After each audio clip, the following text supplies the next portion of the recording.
Greetings everyone, it is the Ash Heritor, and welcome back to Disco Elysium. In the previous episode, we awoke from a bender to end all benders. We had an ungodly amount of rum and lemonade, and entered into the sweet, merciful oblivion of, well, some sort of alcoholic stupor that we likely should not have reawoken from. However, thankfully our primordial lizard brain and our limbic system got us out of there. And so here we are with a case of catastrophic amnesia. We have no idea who we are. We've lost our badge, our gun. We're working for some sort of potentially totalitarian police regime to solve a murder that we were supposed to solve, or at least start the investigation of 3 days ago. However, we've done exactly none of that, and we've got our buddy here, Kim Kitsuragi, I think is his name. Can I click on the character here? I don't think I can. However, I think I can level up. So we're gonna start with that. Level up. Oh. Okay. You just click on the thing, and it levels up. Righto. Well, I guess I wanted to level up authority. And you know what? I'm not sad about that. Now I know that. Sift through some trash. That's, there are bottles inside. You can pick them up if you had a bag. Okay. I guess we could use bottles to throw at people. The book has a rose, a pistol, and a half-naked dame on its cover. Okay, so, the book appears to be erotica, but without actual erotica. Alright. On the cover stands a very muscular man surrounded by flames. So this, I work at a library, and this is basically what one of the sections always looks like. The book is titled Man from Hjelmdal and the Wildfire. Yeah, this all seems very familiar. This is what most people, I don't want to say most people, but this is what a lot of people are reading. This is a book about pate. Cool. This book, you don't really understand what it is about, nor does it seem important. Okay. A book about boyadero culture. It promotes freedom and roaming upstream. I don't know what that is. A book about the future. The government reads your mind using radio technology. Uh-huh. Alright, who are you? Hello, sir. Step right in. The store is open. Annette. Okay. The law. Hello. Are you interested in a new and exciting book? She stomps her feet to feel warmer. What kind of store is this, anyway? It's a bookstore, sir. We sell books, postcards, and some board games. It's called Crime, Romance, and Biographies of Famous People. Alright. Whoa. Whoa, whoa, whoa. Hold your horses, little girl. Okay. What is a book? What's a postcard? What's a board game? Don't be ridiculous. I know all these things. You're fooling nobody. Don't you sass me. Sir, are you okay? You've been standing here silently for a while now. Is it okay if I ask you some questions? Okay, sir. I'll try to answer any questions you have. I hope they're about books. What's your name? My name is Annette, sir. My mum, her name is Plaisance. She owns the store. She's inside minding the register or organising the stock. Okay. Hold on. I want to quickly adjust the volume here. I see what the problem is. Okay. The girl gazes at the window, then suddenly jolts, her eyes wide as if recalling something. Feel free to step in and browse our wares. Okay. She was supposed to say that and forgot. And you're standing out here in the cold because... I'm signalling that the store is open. Otherwise, people might not know. They'd miss out on the crime, romance, and biographies of famous people. I could help by brutally dismantling the free market. I should have a word with the store owner, maybe. Oh, no, sir. I'm happy to help Mum by luring in customers. Besides, I have some hot juice in my vacuum bottle to keep warm. Shouldn't you be at school or something? I do my studies at home at the moment. I have to help Mum keep this place running.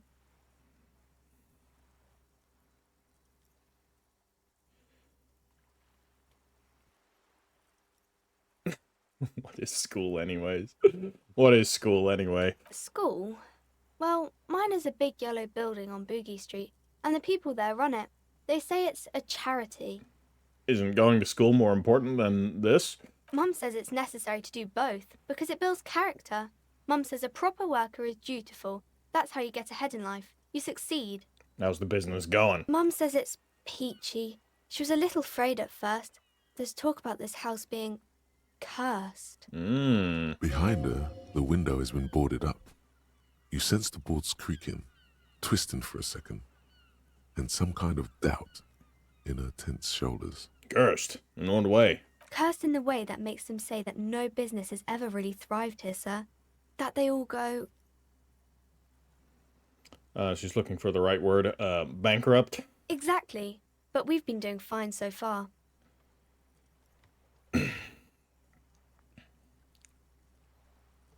That sounds rather serious. I should probably look into this. Narrow your eyes and look through the creaking boards on the window. We can go into the bookstore and ask about the case, but I don't see much more to look into here.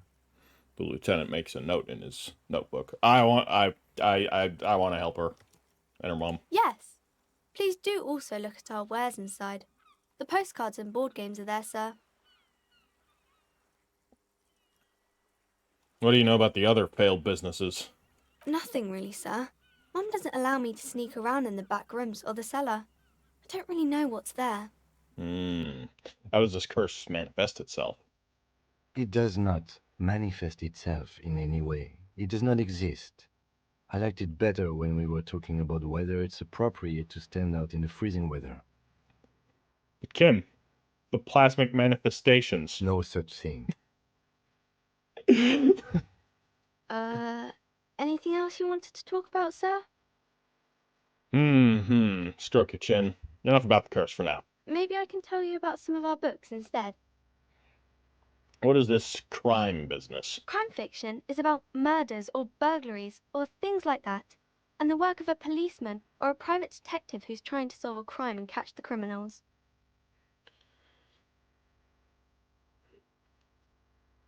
Okay, I get it. Crime murder gets the people going. And it's kind of like a puzzle too. You can guess who the criminal is or how the good guys are going to catch him. I'm a policeman myself, by the way. You don't look much like a policeman.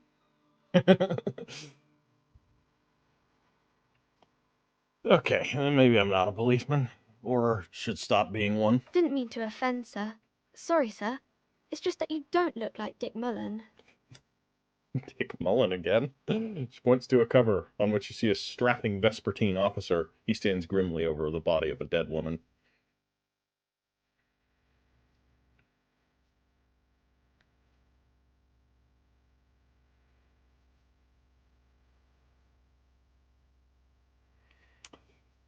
It's not your body that's important in police work, anyway. It's your... point to your head. Head? Yes. No, it's your soul.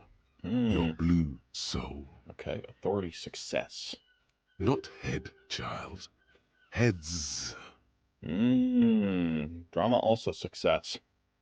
Interesting. Soul, that Mullen guy looks like a Hampelman. Who could disrespect that face?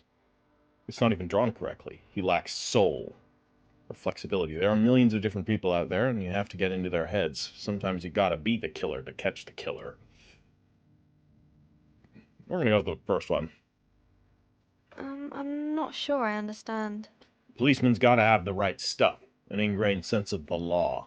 No one would follow a weakling like Mullen. If you say so, sir. He's just a fictional character. He's no match for your soul. Is she giving me sass? That's alright. Maybe you can show me some real police work, sir. Like in the books. The cover image of Dick Mullen seems to stare at you with harsh disapproval. What is, romance? It's the type of book where there's a rich lady and she has to choose between the good man and the bad man. She smiles at the thought, perhaps imagining herself in that situation. Or there could be a story about a poor lady getting a rich man. It's about man and lady business, sir.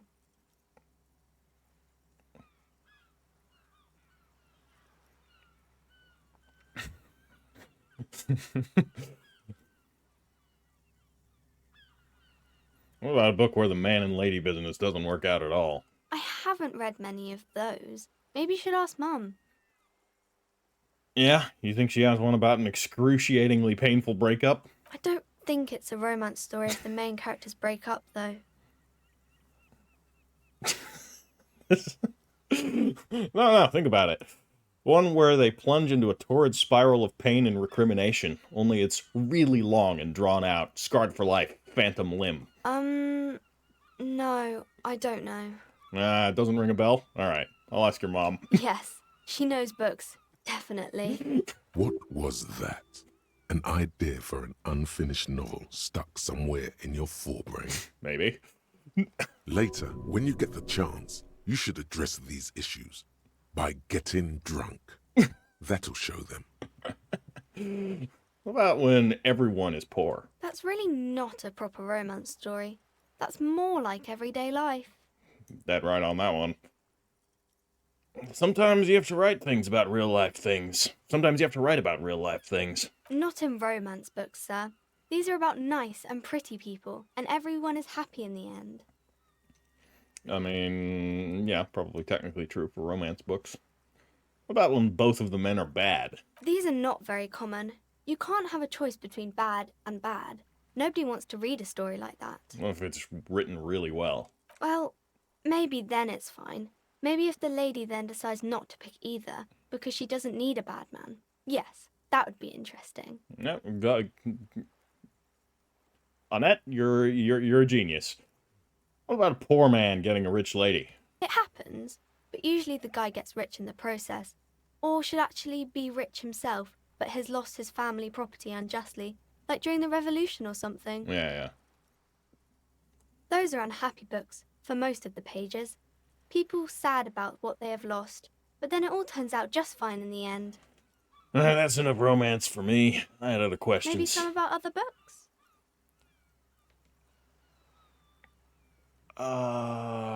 Okay, this we can pop up.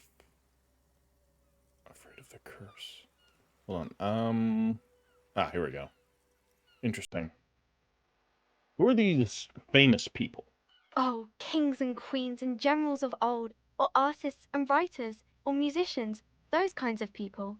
There's usually something extraordinary about them. Scratches a cold reddened cheek, then continues. I think that's why people read them, to find the secrets of their fame. Seems like most people who read those books fail to get more famous from reading them. Reading those books doesn't make the readers more famous, does it? But it does make the famous people more famous.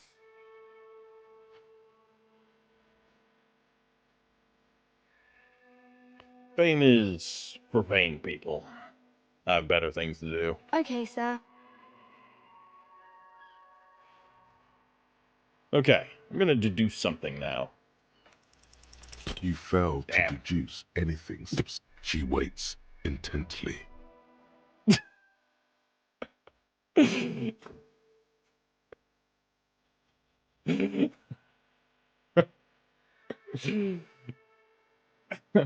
Actually, I'm sorry, I can't deduce anything. It's okay, sir. A small disappointment rolls over her, but she promptly gets over it and, yeah. You disappointed a small child. Well done, Jen. Oh, now I feel fucking terrible. Okay, bye. See you around, Annette. Okay, can we go inside? We can. And I feel like I will.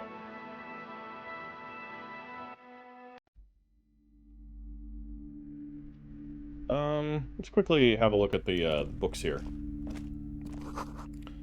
The gift books and molten candy. The display rack is brimming with worn paperbacks featuring an extremely muscular, sword-wielding barbarian on the cover. Nearly all the titles contain the word Heimdall somewhere. Look through the display of books. Rows and rows of Heimdall men blur your vision. You make out some titles. Man from Heimdall and the Mammoth Riders. Man from Heimdall, Return to Heimdall. And the solipsistic Man from Heimdall and the Heimdall Man. Oh no. Good God, how many are there? Maybe 100. Man from Heimdall and the sages at the end of the world. Man from Heimdall and the false god. Man from Heimdall and the scorched earth. Man from Heimdall, the Heimdall colonies. Man from Heimdall and the swamp beast. Man from Heimdall and the snow crabs. Is that all? Not even close. Man from Heimdall in hell. Man from Heimdall and the forest of slaves. Man from Heimdall under the lake. Man from Heimdall, Heimdall burning. There's even The Trial of Death, a pastoral combat game book set in the world of Heimdall Man, and so much more. Pain threshold. Do any of these books call out to me? Nothing of interest. Only silence and the cosmic background pain radiation.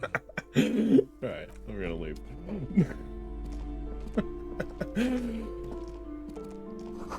Old sports magazines tucked away in a dark corner. What do we have here? A small mountain of colorful board game boxes. There are numerous types of games for all ages. A lot of shelf space seems to be taken up by Wirral-related merchandise. Wirral-related merchandise, okay. Look through the pile of Wirral-related items. An endless variety of source books, lore books, and codices litter the table. The topmost book is titled Welkin Compendium, 2nd edition. Okay. There's also a large hardbound tome with intricate cover art, The Hunters of Catawak, Boreal Creature Compendium, and a Pick Your Path adventure game book titled Tales of Wirral, Cavern of Velkrag. So, Wirral seems to be the D&D of this setting, maybe? Books in a board game section? Who wants to read books? Anything that really catches my eye? There's a box that says Wirral, 3rd edition Mega Setting Supplements Module. The side panel notes, a fantastique adventure board game, new maps and miniatures. A sticker on it displays 25 real. I don't got that kind of money. That price is steep, but then it's the 3rd edition Mega Setting Supplement, so it makes sense. Okay, alright. We're gonna leave. I don't have 25 real. I think at some point I'm going to buy things here, mostly because I want to support this shop. The book collects the national recipes of Arda. They're all about lake trout. Alright, well, at least you got everything sorted out there. Ooh, we have a little curtain there that we can continue down. These shelves are overburdened with books from the same series. You see the name Dick Mullen over and over. Look through the display of books. Crime fiction is a disgrace.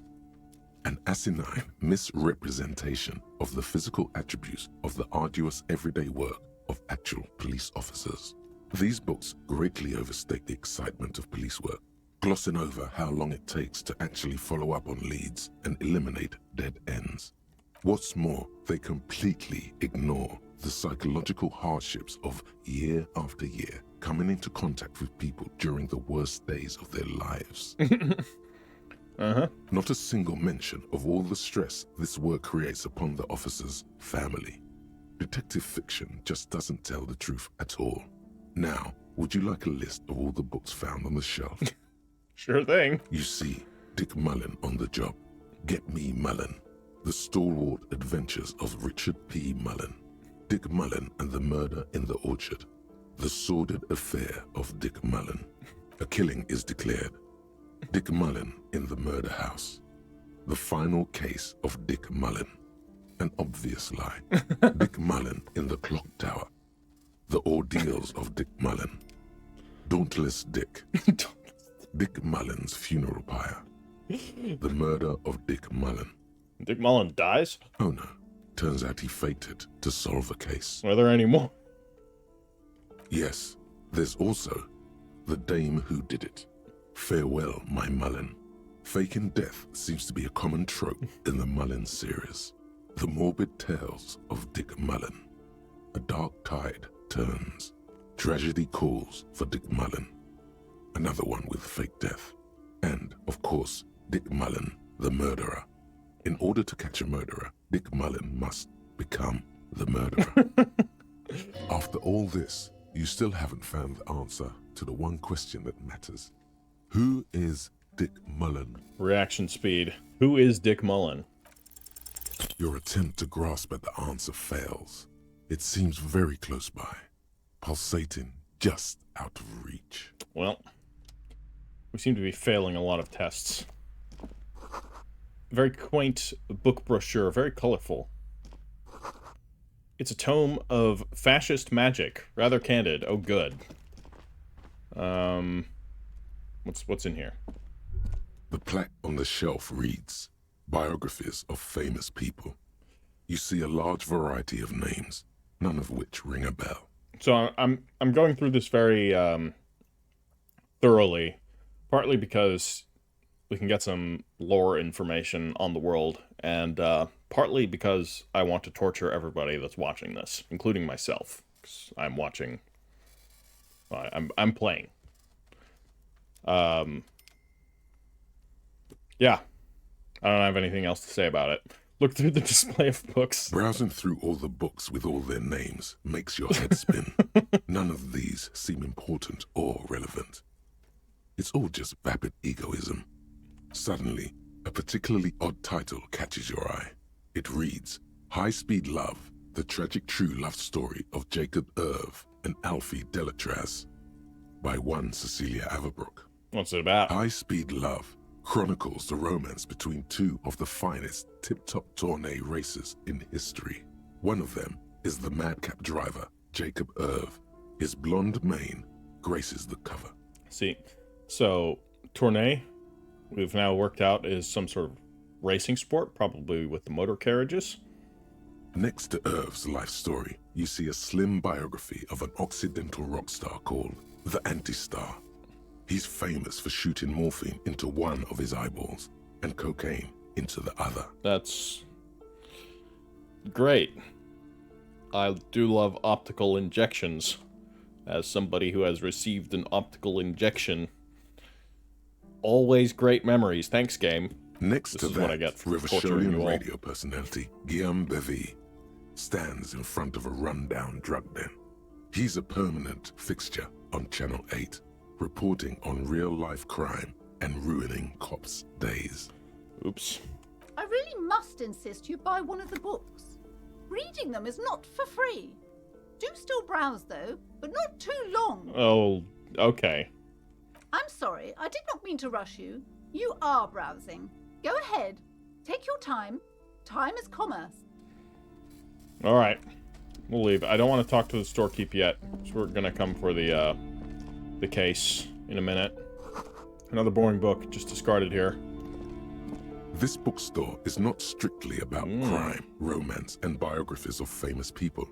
There's also a wide range of paranatural literature. Look through the shelf. Amidst the various books, you find one written by someone named Matthias W. Dundas. It's about wholeness, unity, balance. So, because this is a fictional world, we can ask the question of, are paranormal elements actually real? Obviously, if there's a paranormal book section, the idea that they could be real is, of course, a concept within this world. But that also implies that the general consensus is that there is no paranormal. That doesn't mean there isn't. But that's interesting. Let's have a quick look. These three things are very important to the working class mind. Wholeness, unity, balance, yeah? The point of the book, and many others on this shelf, is to give people medicinal advice in situations where they don't have access to paid health services.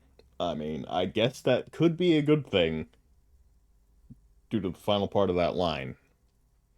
But it could also just be quackery that's trying to get people to not rely on actual health services and rely on these books instead, which there's plenty of pseudo-medicine, which we know from real life, unfortunately. That is this exactly. How does that work? It serves platitudes, while also telling everyone that traditional medicine, the kind people don't have access to and which costs more than this book, is garbage and would only give you cancer anyway, without even curing your cold or anything. This sounds sketchy. Wholeness, unity, balance, on the other hand, can basically take care of anything. Though it is important to note, when it's up to your mind to heal yourself, then it's because of your mind that you're ill in the first place. Does the book say anything else? The book features chapters on topics such as how to find magnesium. It even lists plants you can harvest magnesium from. How to continue drinking if you're an alcoholic who has destroyed his liver. And That sounds there's relevant. even a chapter on the ancient Seraïs tradition of using duck gallbladder preservatives to treat and prevent sexually transmitted diseases. Pre and post factum apply. Nothing worth buying. Seraïs, we have reference to another culture. This is just mundane garbage. What's even paranatural about this? Okay, let's use our Inland Empire, find something truly otherworldly. The throbbing in your head increases with every passing moment you gaze at this shelf. Suddenly, as if out of nowhere, a small green book becomes apparent. The title of it reads, Medicinal Purposes of the Pale. What's the pale? The book contains very little explanation on the matter. This knowledge seems to be taken for granted. What's this book about? The book contains descriptions of various pseudoscientific therapies, alternative medicines, and folk remedies involving the pale, also known as le territoire. Le territoire. Okay. For example, it recommends vigorously swatting one's naked body with a venik or hand broom, made from the leafy twigs of a young birch tree from the near pale. Sounds painful. It is supposedly invigorating and good for the circulation. What else? It also recommends consuming distilled spirits like vodka or whiskey that have been aged in the pale. Readers are instructed to cover these jars in a shallow hole just inside the pale and leave them there for 30 to 60 days, depending on the potency desired. And what does this pale-aged liquor do? Among other benefits, it is alleged to restore a damaged liver to perfect health. Uh-huh. That seems improbable.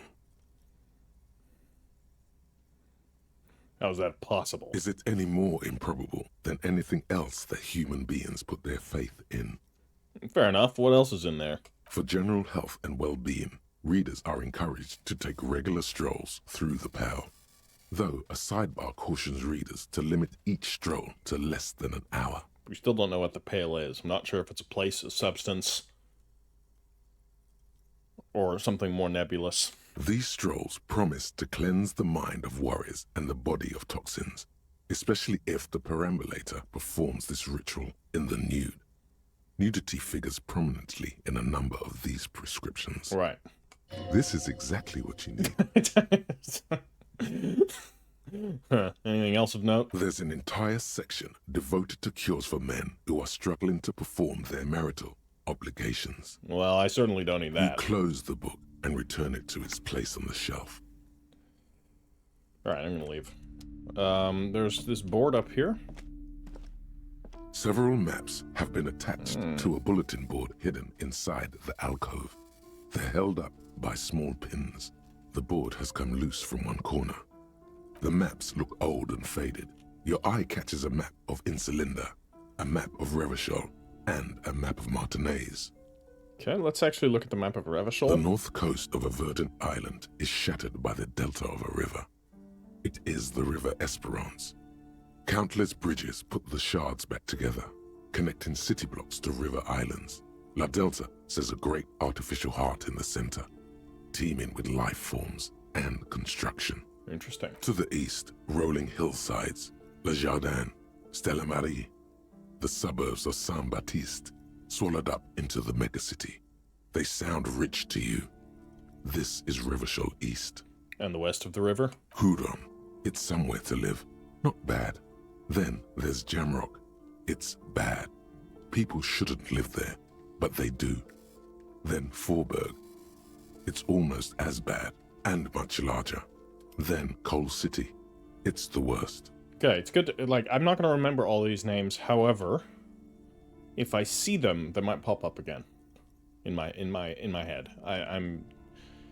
I wish there was an actual map to look at, but this is still handy. You feel you're just west of Coal City, somewhere above Jamrock, Okay. close to Coal City. Coal City's the worst. Jamrock was okay-ish. Look at the map of Insulinda. So that's This the archipelago. large map displays archipelagos. You see a constellation of small dots on the light blue emptiness of the Insulindic Ocean. The largest in the northeast is La Caillou. You are here. Another far away in the southwest, Seminese Islands, Ile de Fantôme. Isle of the Phantoms, I guess. Ozon, Laurentide, Fas a la Mer, Archipelagos, North Arcade Islands, all just specks of dust on the vastness of the Insulindic. On the edges of the map, the color fades into a blur of dotted lines, black and white, Interesting. disintegrating into mathematics. Disintegrating into mathematics. So, like, what? The visual calculus... What are you doing for me here? In the northeast, a dust mite stands on the north coast of Caillou in a bookstore. It's you. Squint first. Can you see cities on the islands? You can, on Caillou, Revachol, a single black star, on Ozon, Fondelier, and Vilmandu, on archipelagos, Croyan Moran, Villiers, on Seminine, Olduvai, and on Laurentide, Deora of the Seven Seas. Like the naming conventions here. 850 Very cool. million people live on these little dots, an oceanic world of culture and commerce torn apart by history. So is the entire world like this? Are we living on an ocean planet? The ocean breaks apart into a tangle of cosines and azimuths, all pointing into pale nothingness. Windy is the north azimuth. Grad is the northeast azimuth. Samara is the east azimuth. Seo is the west azimuth. Isolas, they're called. Interesting. Connections to other worlds. Words past the Insulindian, unknown to you. You only know you've never been there. Okay. This are you being literal here?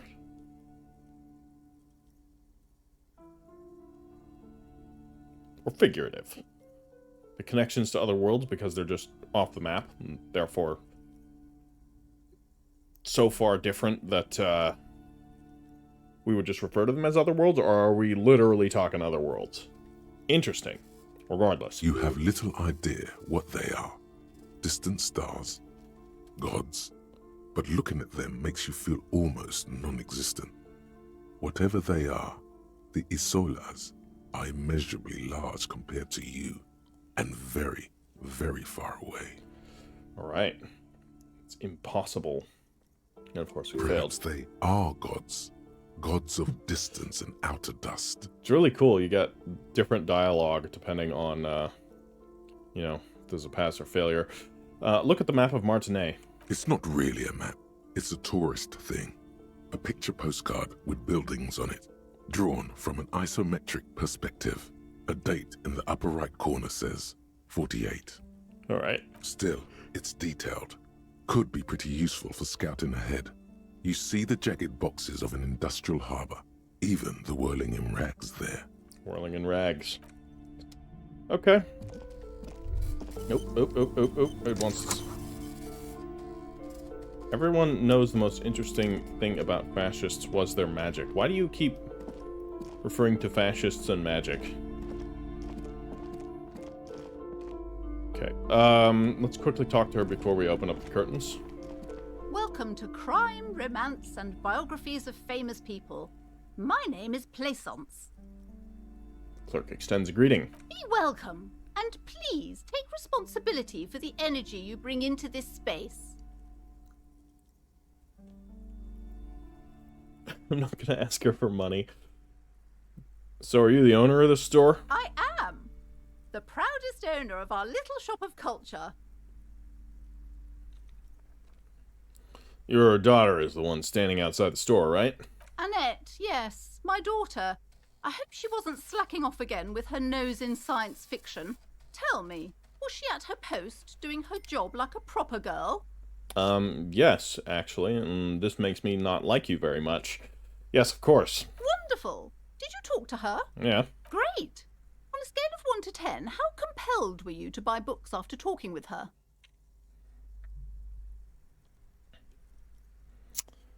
I don't really want to humor her on this. I wonder if there's a way that we can... I mean, we probably can't fix anyone. Why is my morale 1 less? Something must have happened to reduce my morale.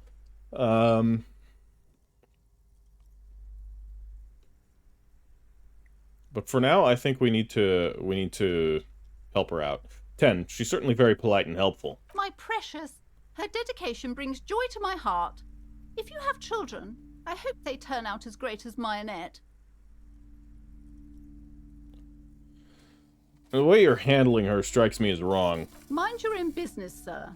In our society, people don't get to tell each other how to raise their children. It's none of your or anyone's business. Denial is the way she copes with criticism. Mm-hmm.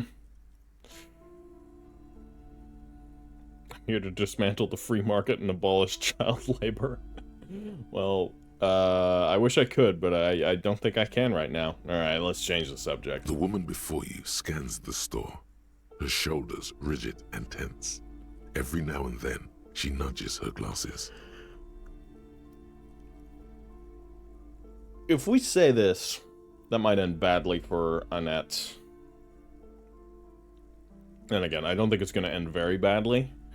Maybe it'll lead to something. The girl outside mentioned that this place is cursed. Cursed? Who said that? Annette? Mm-hmm. I will have a word with her. This place is not cursed. It has a robustly magnetic energy. Good for commercial activity. My business is thriving, sir. What in God's name is she talking about? What if I want to buy a book? Goodness, you were already doing good, browsing the shelves. Why'd you stop?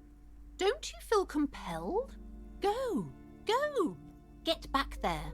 The books await you. Alright, I'll have a look then. She smiles and nods, seemingly relieved. Farewell for now, book peddler. Okay, we're gonna look at the curtain. You see a set of tattered curtains blocking the way to another room. A strange cage-like trinket dangles from the curtains. Cage-like trinket, huh? Excuse me, officer. The back room is strictly for employees only. Examine the strange cage-like trinket. You see some kind of charm, an irregular polyhedron assembled from bones, sticks, and straw. Inside, a disturbing fish head with empty eye sockets stares at you.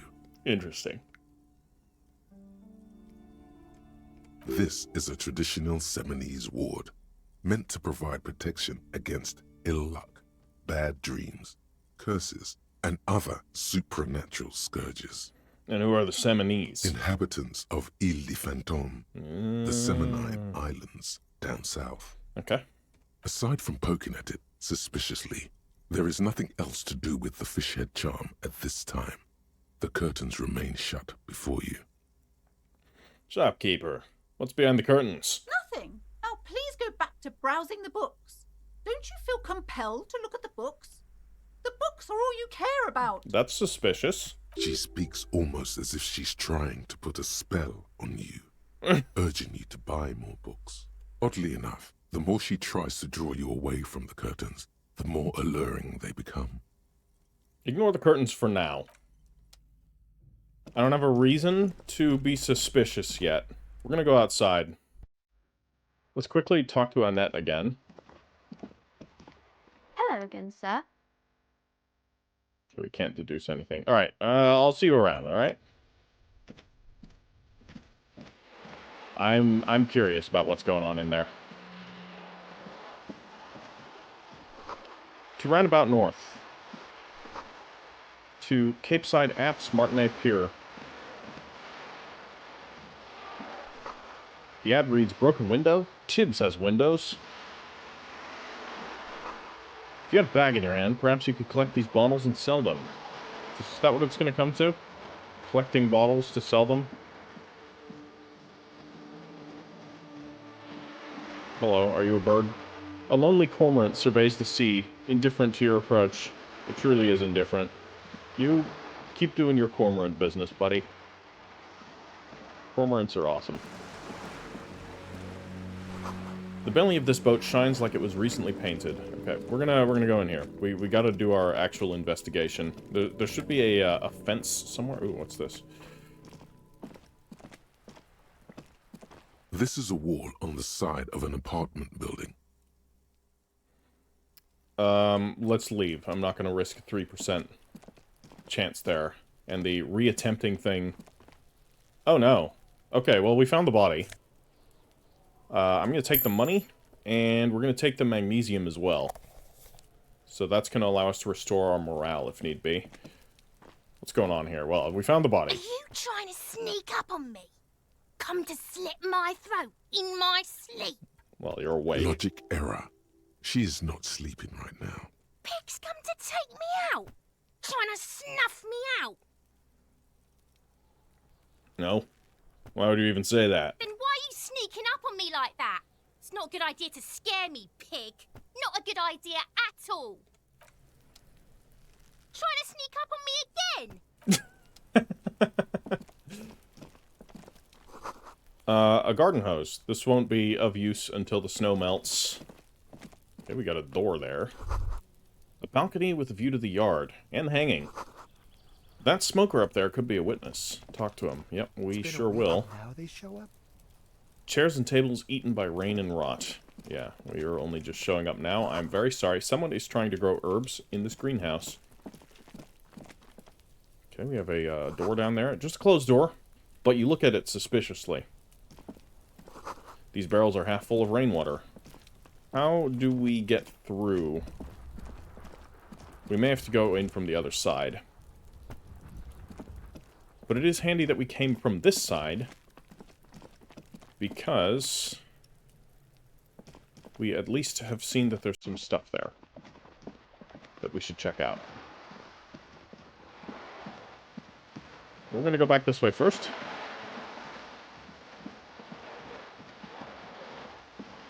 And see if we can't get in there. There's also a person sitting down there, but I feel like we really got to do our investigation. Rue de Saint Ghislaine A to B. No opening that door. Alright, we're going through the hole in the fence. And here we have the yard with the body. Cuno's got this. The boy throwing rocks at the dead body can't be older than 12, and it said, smells like... Okay, it doesn't say. Alright. Whatever, we missed that. If there ever was such a thing as an ugly kid, then this is it. He's almost exquisite in his ugliness, like a gremlin. That's rough, buddy. Oh yeah, Nappa Gumpy Cuno! Nappa Kimpi Kuno, okay. Hey kid, a word. Police business. Right in the dick, Cuno! Get him right in the dick! Children ignore you. Love it in the dick. Wow. Nice kids. The boy is sweating profusely. His eyes are like two black holes and his jaw is twitching as if trying to break free from the empire of his body. From the empire of his body.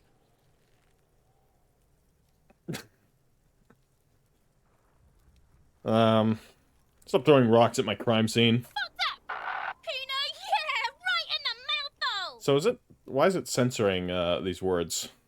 I mean, that's handy for, me recording for YouTube, I guess. Though I would prefer them not to be censored. They pay you no heed or pretend not to notice you. Shits himself. God. The rake, Cuno! You should throw the rake at him, Cuno! The fuck? Does Cuno know what a rake is? Cuno's not a gardener. Referring to himself in third person, eh? Kim, what should we do? We shouldn't do anything. I don't tempt such forces. What forces? You will see. Oh. The language these kids are using, pure unfettered id. There will be no reasoning with those creatures. Your kids' siblings? The fuck are you talking about? Throws another rock. Calling us Cuno! He says we're fucking each other!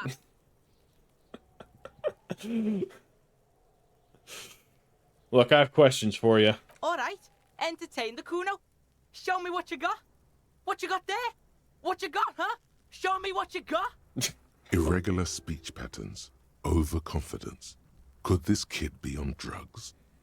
This warrants further investigation into this. Cuno. About this crime scene. You kids often play in this yard? Right, pig. This is where Cuno plays with his little wooden choo-choo. What do you want with it? What's in the greenhouse over there? Dunno. Kiptas gardener used to work there. Kipt is a pejorative term used to describe people of South Seminese or Areopagite descent. It used to be a common first name among the Areopagites of Ilmara. Not so much anymore. Interesting. You have loads of cultures being introduced. They're being a bit front-loaded, and normally you could say that's a bad thing, but I don't care. I think it's cool because you'll eventually learn the ones you need to know, and hearing the names more often will build that further. And it helps if you then can replay the game knowing what you would know later on in the game, too. I think it's cool. You mean that young woman by the whirling in rags? That gardener? Look, Cuno doesn't explain shit. Cuno just says shit. He looks at you in the eye and nods, as if agreeing with himself. Yeah, her. Uh-huh. Yeah, okay. So, he's a racist little shit, but, to be expected. What was she doing in the greenhouse in March anyway? What kind of gardening is done in March? I should ask her about that. Yes, it seems suspicious. You don't like things being like that. Suspicious. Might have questions later. For now, let's talk about something else. Yeah, whatever. Cuno doesn't give a shit. The body, what do you know about it? Shitload, pig. What's your question? Don't tell the pig shit, Cuno. Pig's choking. He's totally choking. Kim, help me out here. What do we want to know? If I were to want to waste my time, which I do not, I would ask them who he is, how he got there, and the usual. The usual being, have you seen anything out of the ordinary? Or have you seen anything suspicious? Do you know who he was? Cuno's fuck imp. Cuno uses the fuck imp for target practice. He's trying to hide the fact that he doesn't know. I mean, who he was before he died. Cuno knows what you meant. Cuno's not a snitch. That's all. Trying to make Cuno sing into the popo phone. Okay, he shakes his head, clearly offended. Do you know how it got up there? Probably climbed. Cuno was busy down the road when that shit went down. So you didn't see it happen? You heard Cuno. Cuno wasn't even in Martinez. Cuno wasn't in Revachol. Cuno wasn't regional. Okay. Where did you go then? I don't know. Some fucking He looks around, trying to come up with something. Mesk or I don't know. Some other place. Night City. Cuno was in fucking Night City. You mean from Cyberpunk? There is no Night City anywhere. That sounds like the name of a city in some pulp science fiction novel. Okay, are we getting meta here? That's a fictional city. Night City doesn't exist. Why you gotta be riding Cuno's ass? You haven't been where Cuno's been. You haven't been in Cuno's head. You Thank wanna the know Lord where for Cuno that. was? You wanna know what Cuno's been fucking up to? Oh, don't tell him that, Cuno. It's lame. It's not fucking lame. Cuno's building Cuno's city. Night City. Rage City. The City of Rage. That's it. And it's not lame. Lame. There's Cuno. I didn't even see her name. Cuno S. God. That's the name of Cuno City, bitch. Get the fuck off Cuno's back. This shit ain't about that. It's impossible to deduce what it is about, at least for the moment. If it's important, it'll come up later. Focus on the case. Alright, thanks, Logic. Logic actually seems to be alright. You seen anyone suspicious around here? Just a couple of pigs sniffing around in the dirt. That seems pretty fucking suspicious to Cuno. Alright. Yeah, you tell the faggoty, Cuno. Looks like you're a fagari now, whatever that means. The suspicious question doesn't really work in antagonistic situations. More on this later. Right now, let's talk about something You're else. testing Cuno's patience here. Get lost,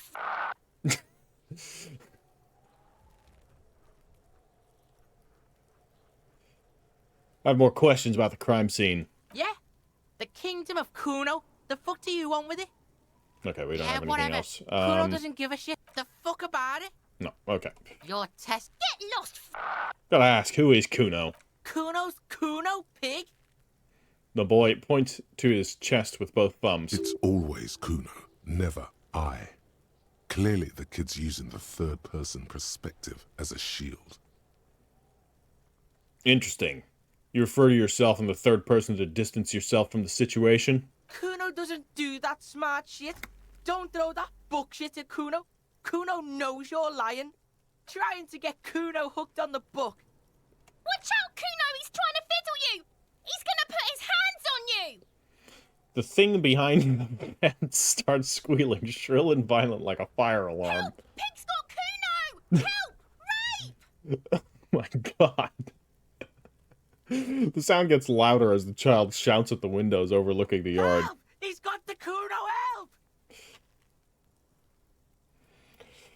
Just answer the questions. Help! He's digging his dick out! Escalate, Cuno! His dick is out! You're afraid! Pigs in here, Cuno!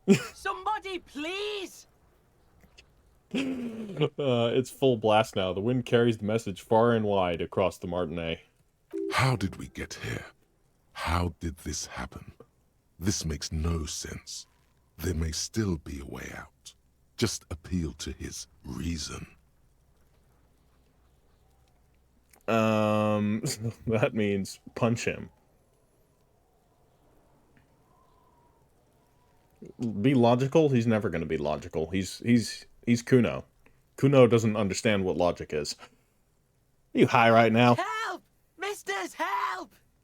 He prances around, eyes bulging out of their sockets, rolling hard, yelling at the window. He's flashing Cuno! He's showing his genitals! If you don't help Cuno now, it'll be too late! Who put you up to this? No one.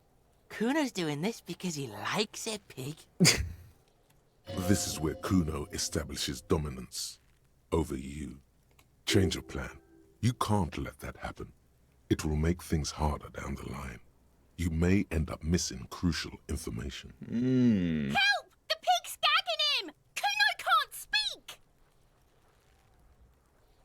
Someone put you up to this. You put him up to this yourself when you decided to talk to him in the first place. Thanks, Kim. You've really got my back. Listen to your friend.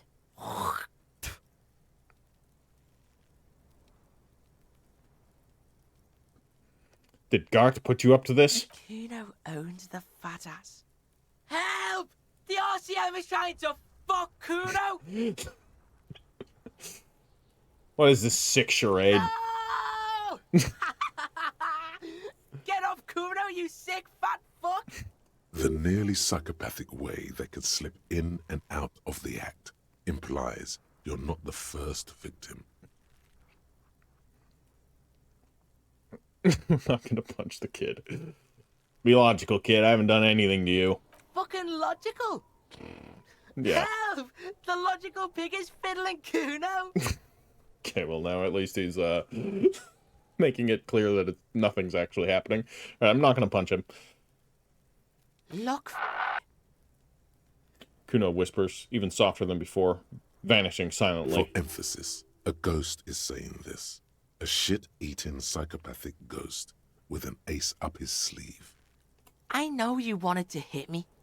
You got that I'm gonna fuck that Cuno up look that Cuno's dad gets. Oop. The murder look.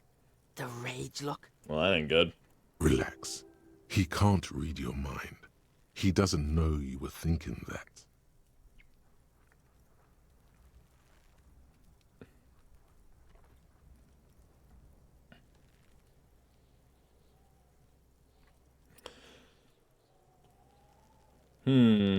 Yes. But I didn't act on it. It was just a fantasy. I know what you thought. I'm gonna fuck that Cuno up. I'm gonna shut that shit down. You know what? You should have, because now He raises his voice you're again. nothing. You're a joke to Cuno. Cuno laughs at you. King Cuno! God. Backing up was a bad idea.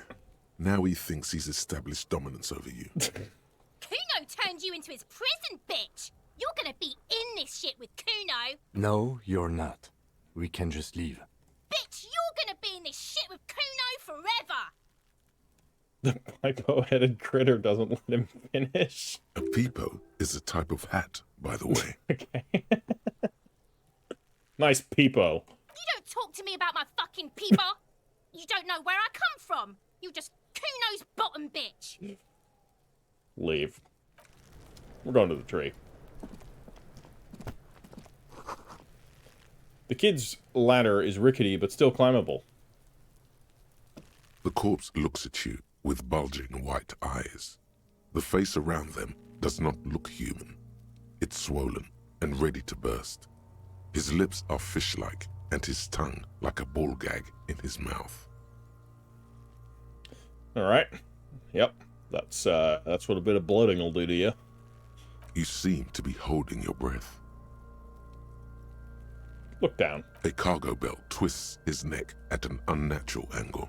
The body below appears stiff. It's letting out an ungodly rot. The smell seeps in, even through your clenched nostrils. Not a good chance there. God, what is that? Why is it so bad? Active decay. It's okay to throw up, officer. No one is judging. Cuno is. We can't show any more weakness to King Cuno. You don't know what he's gonna do to us, man. He's about to blow! Cop's gonna blow, Cuno! Throw it away. Okay, so what do we do here? What do we do here? I mean, there's other things to look for. Alright, we're gonna be able to pay off our debts pretty soon, guys. We're at 68 cents out of, what was it, 190? 190 real. We got this. Won't be long. This winch mechanism has been oxidizing for some years. Alright, well that's fucking great to know. What else do we have? We have some doors here, but I can't get to those. I can get to whatever this is. An inconspicuous pile of the roofing material, eternite. Eternite, huh? What the hell is eternite? Perception. Why am I looking at this pile of the roofing material? Come on, you can do it. Because it's nice and orderly. Well-laid pallets. Easy on the eyes. Rhythmic pattern. Calms your mind. Oh. Mammals like this stuff. Interesting. We restored our morale because of that. No. There's more to this. You get this strange feeling. I like that. What feeling? Hard to say. It's gone now. Feelings pass, you see. Especially the small ones. What is this? It's nothing. Someone just left some roofing material slanted against an old shack. Leave. So it seems like we can reattempt some of these tests, but just, like, not now. Maybe there needs to be more, Oh, hello. We missed something there. There are several footprints in the mud, left by work boots. Anywhere from 6 to 12 pairs have walked here. What kind of boots? Heavy workers' boots with reinforced toes and hobnails, all over the yard. Isn't this something an industrial worker would wear? Mm-hmm. Lieutenant, workers' boot tracks. Noted. Get an exact count? Maybe more than 12. Yeah. No. 8 pairs of boots have shuffled back and forth in the mud. Go over them one by one. 1. Standard work boot. Steel reinforced toes, number 46. Okay. 2. Standard work boot. Steel reinforced toes, number 44. 3. Hobnailed work boot. Steel reinforced toes, number 43. 4. Standard work boot. Number 45 or 46? Wait, which one is it? You don't know. It's a miracle you can tell the prints apart as it is. The cold must have preserved them. Indeed. 5. Another standard work boot. Steel reinforced toes. Number 44. So we're getting between like 43 and 46. 6. Okay. An aberration, light as air, even pace, same make of boot, but number 41. Male or female? Impossible to tell. Could also have been an adolescent. The gate is undeveloped. I'm pretty good at this, ain't I? You're not bad. It's as if the whole world darkens. Everything else has a thin film of unimportance on it, and the tracks burn in the middle of it, in a strange, beautiful way. This is cool. 7. The glowing outline of a standard work boot, number 46. But the imprints are twice as deep as the others. Okay. The weight exceeds 200 kilograms. We're dealing with a big guy. Or girl, I guess. 8. And yet another standard work boot, number 44. There's an aberration in the pattern of the sole, however. The right sole is smoother, more worn. Okay. Number 44, aberration. Do I need a notebook for this game? I feel like I might need a notebook for this game. I don't have one on hand. Tell me in the comments if this is a game that's handy to have a handwritten notebook for. How many? The lieutenant has been tracking your eyes. 400 million. No, we're gonna go with 8. I was pretty off then. I counted 20. The same guys are going back and forth. I never got the hang of it. Hyperopia. Do you see anything out of the ordinary? He points to his glasses. Yeah. Light step, number 41 shoe. A woman? Or a kid? Don't think there's a way to be sure. Understood. Anything else? Heavy one, 200 kilogram imprint. 200? Could it be the combined weight of 2 people, Ooh. one carrying the other who's tied up? Yep. Let's say a heavily built worker, carrying a similarly built, soon-to-be-dead man. Good call. He might be right. 200 kilograms of living weight is unlikely. One of them was carrying him over. Possibly, yes. Yeah, I didn't think of that. But why? You're thinking, why did they have to carry him? Yes, they could have used a makeshift stretcher or just march him up to the gallows. Maybe the victim wasn't conscious. Even easier to carry on a stretcher, or between 2 men. Anyway, it's for future consideration. Yeah, interesting. What else can you see? An aberration. One soul is smoother than the other. Interesting. Let's name it the old soul. You have any ideas, Lieutenant? Someone operating a workbench with a pedal? Like a joiner at the harbor. Or maybe a drummer? Drummer, yeah, that's possible. So one of the people we're looking for is a drummer? No, it's not. Forget I said it. We are not looking for a drummer. Perhaps it could be a driver. Yeah. A driver would wear out the right shoe before the left. The accelerator is on the right. Nod thoughtfully. We should keep our eyes open around the traffic jam. See whether anyone strikes out as a potential suspect. Seems prudent, no? Yes, prudent. Mm-hmm. The lieutenant writes the information down in his notebook, then reverts to the tracks in the mud. How old do you think these tracks are? A week, maybe? 7 days would fit the time frame provided to us by the caller, who reported the hanging. It is not impossible.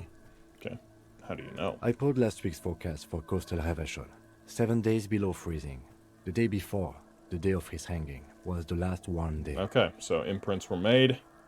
During the last warm day, it froze over then, which is why the imprints are all still there. Checks out. Correct again. Sub-zero temperatures would preserve the tracks in a good state.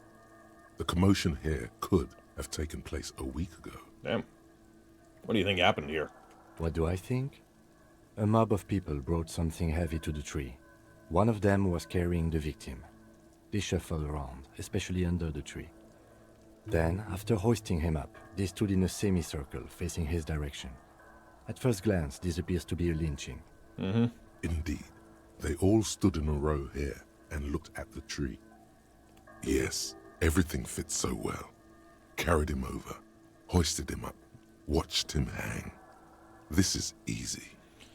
Okay, I still feel like we're missing some stuff here, but I think we have a firm understanding of what happened here. The lieutenant's eyes narrow.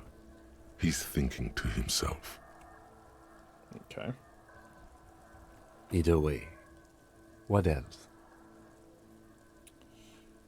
We can't ask him about that? Alright. We've been through all of it. Cool. We have auto-saved. We've got some stuff to explore here. This thing, whatever it is. This trash container is locked. The sliding lid has a padlock that says, whirling in rags. Alright. There's something in there, not necessarily connected to the case, but still. Why am I looking at you, trash container? You're just a trash container. The body is downwind from here. Maybe you prefer the smell of garbage to the smell of death. Lieutenant, what do you think could be in there? Trash? Food waste from the cafeteria? They lock these containers to keep the derelicts from flocking in. Could be evidence, too. Yes. I feel like there's something in there. What do you mean, feel? It's just a hunch. Maybe someone threw something in there. Mm-hmm. How do we get the lock open? We could try using a pry bar. The one you took from my motor carriage, or we could ask for a key from the manager of the Whirling in Rags. He probably has one. He might also have information. This is better than the pry bar idea. Pry bar isn't gonna work either, so let's leave. The letter R wears a crown on the ribbon below, a light above descending. Interesting. Fuck does Cuno care? Cuno doesn't fuck. Okay, we can't empathize with Cuno. He is beyond our understanding. Cuno, the pig's getting pretty close to me. Come to snuff my shit out, I think. Take one step Looks closer. like it's time for me to go, Cuno. Pig's come to take me in. I just want to ask you some questions. I'm going away for a long, long time, Cuno. Going away for life. What's going on there? Fuck are you trying to pull, pig? Hey, kid. What's this kid shit?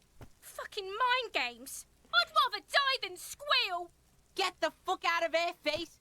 You got done. Talk to me. I'll die before I squeal, pig. Child, converse with me. Murder was the case they gave me.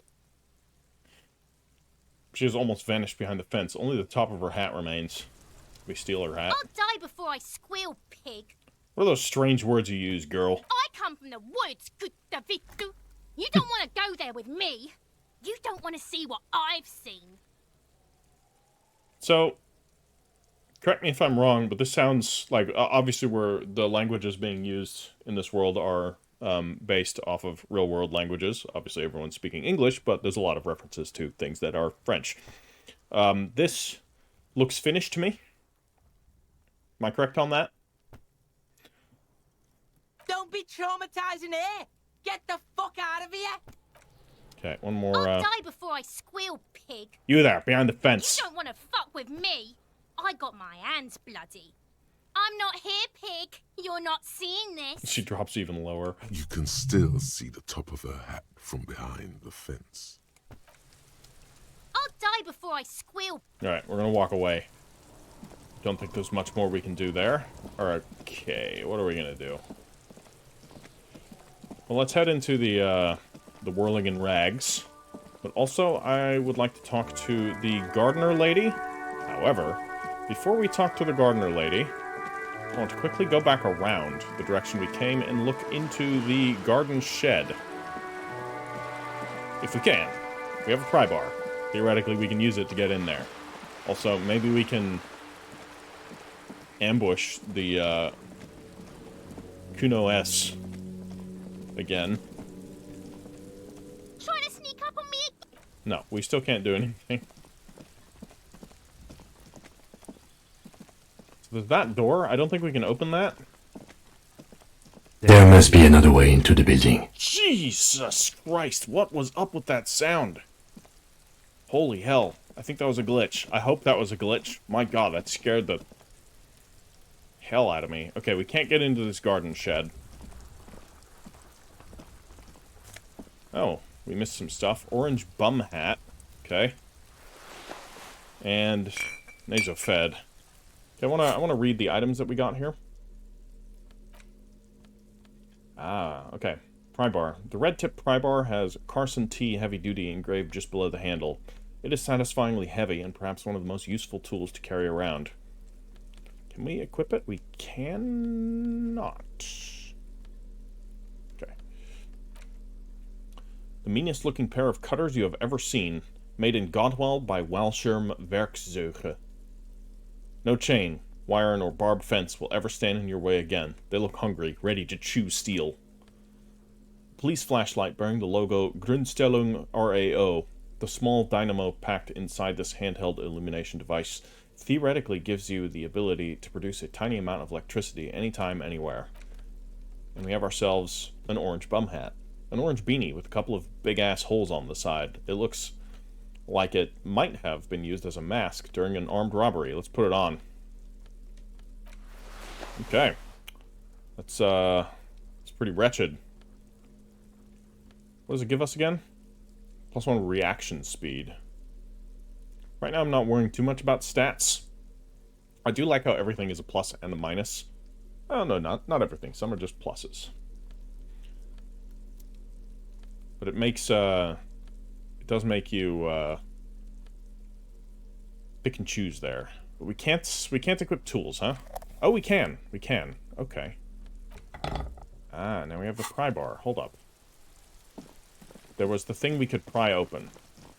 If we have the pry bar equipped, does that mean it's going to be easier to use? And look at this. The light follows our cursor, providing it's in front. That's really cool. I like that.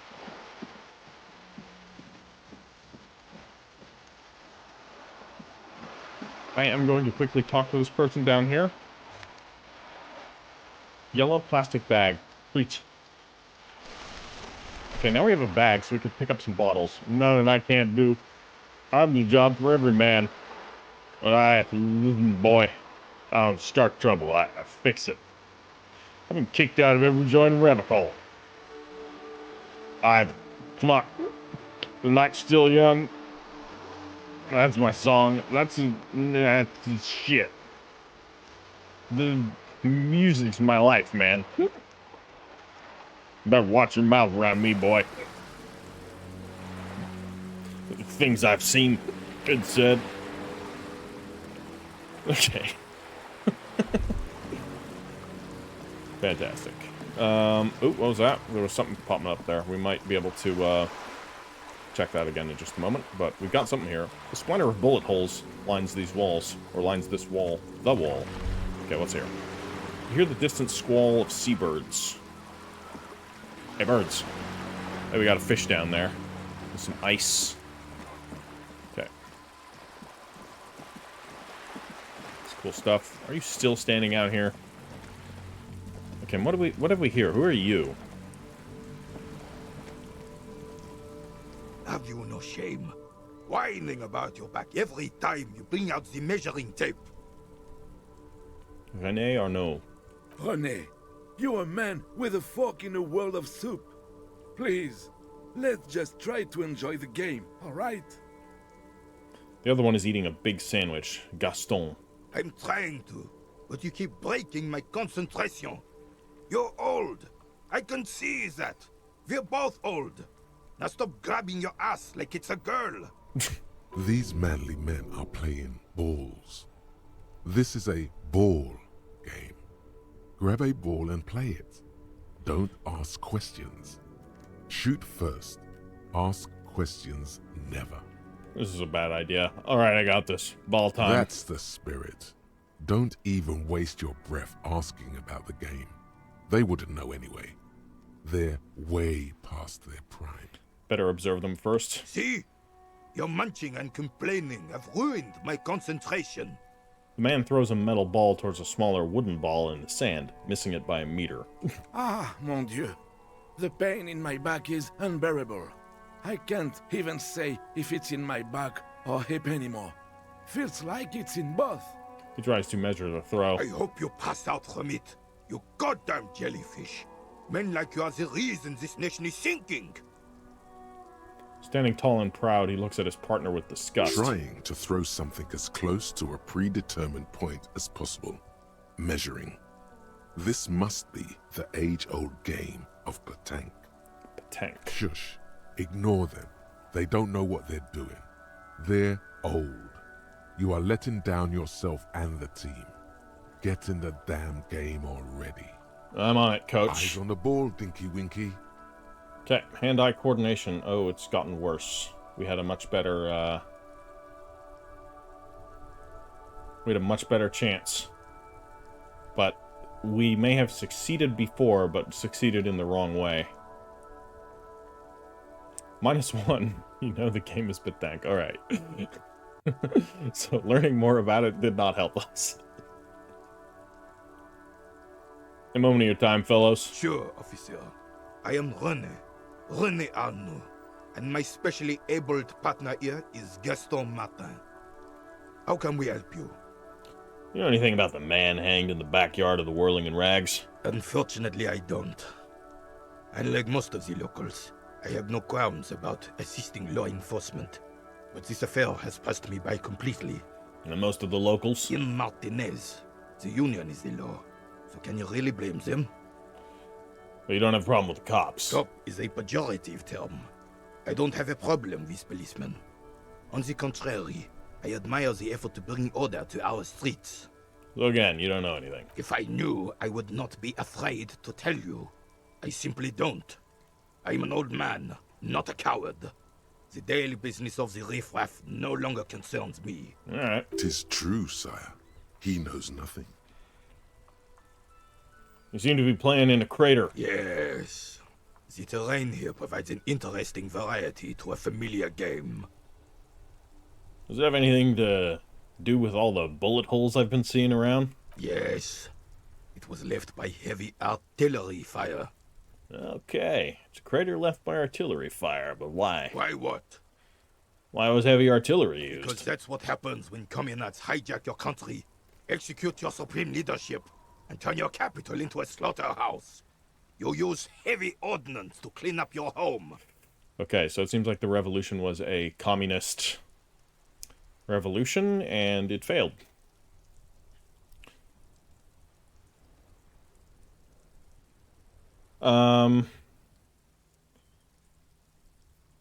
Did you use heavy artillery fire against them? Sadly, no. It was the foreigners who brought them to their knees. We fought valiantly. Too valiantly. So valiantly we got licked. He adds, squeezing a bull in his fist. Should have fought dirty, like they did with their suicide sex cult propaganda and mad anarchist women strapped to shrapnel bombs. Oh. We didn't though, and we lacked caliber. God bless him, but the suzerain's cannons simply weren't big enough. Okay, suicide, sex cult, propaganda, and mad anarchist women strapped to shrapnel bombs. Okay. This sounds like crazy talk, but I don't know. I mean, I suppose it's possible. It was probably a bit more complicated than that. Probably.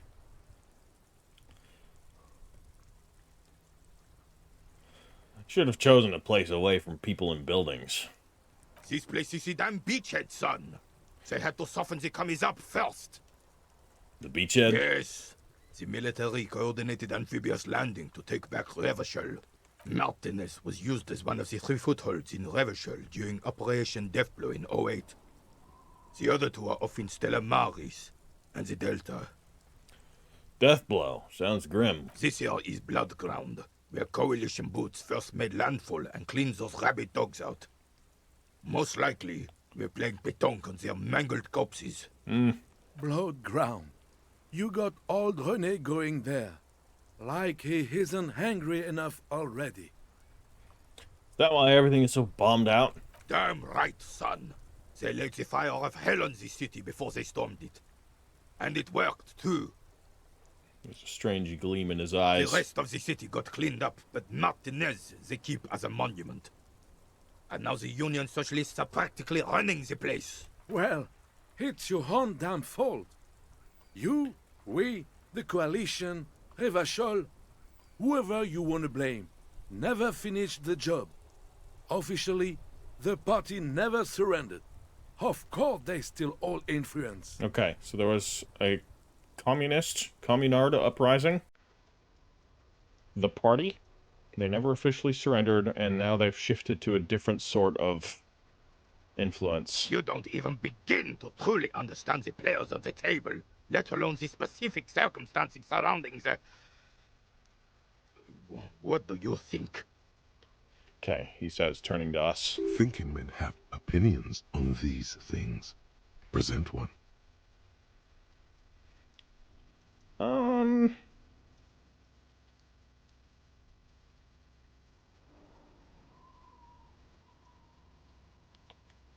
Foreign powers cleaned up our mess, and now they rule us. Shake your head in shame. I'm sorry it had to be them. After 8 years of fighting those hyenas, boiling cats for food and drinking piss in the mountains, I would have preferred if the Right Honorable King Guillaume returned to Revachol, or even if that damn clan Frisel had risen from the grave and led us. Sadly, that was not the case.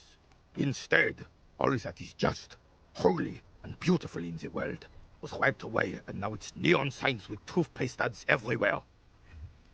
Foreign influence peddling garbage and stupid music on the radio. Okay. This is just what the commies wanted. This was their plan all along. This is what they wanted to replace the role of the suzerain with. Who was this Frisel? Damn Frisel. He was the king we couldn't protect. The Carabineers failed him, and the crown. He died in the hands of the Hyperlay, in a very public execution. Okay. I guess this was the communists. You mentioned Guillaume? A true king in both blood and mind, led Revachol before Frisel. He would have been better, but the damn commies drove him into exile. Okay. Some manner of self-deceit is present in his thinking. Sounds like this Guillaume abandoned him, and he doesn't want to admit it. Well, what exactly is a suzerain? The suzerain is the king. Has everyone forgotten already? They've forgotten already. It's no use talking to you. You were still in Daddy's balls when it happened. When we took our last stand against the filth and rode the cavalry straight into gunfire.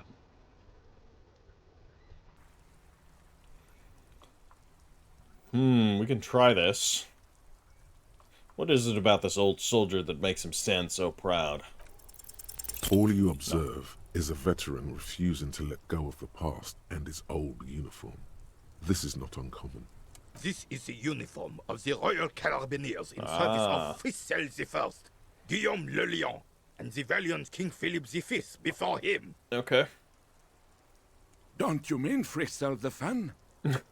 You do not speak his name, Craven, although he was a clown. But he was our clown, ours to ridicule and to mourn.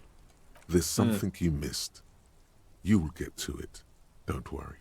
I'm sure. Thank you for your time. Right. I was hoping that would help us with the investigation. It did not. What have we here? Some tectonic forces cracked the pavement like an eggshell. Probably an artillery shell. The worn and beaten wooden planks of the bench do not look overly comforting. We can sit on benches after we've solved the murder. Let's go. You can revisit the bench if you ever need to pass the time when Lieutenant Kitsuragi is gone. Okay. I don't know what the bench is, but apparently it's important enough to warrant a tutorial message. So, we were going to ask her about, It's raining again. the gardening. It was clear just an hour ago.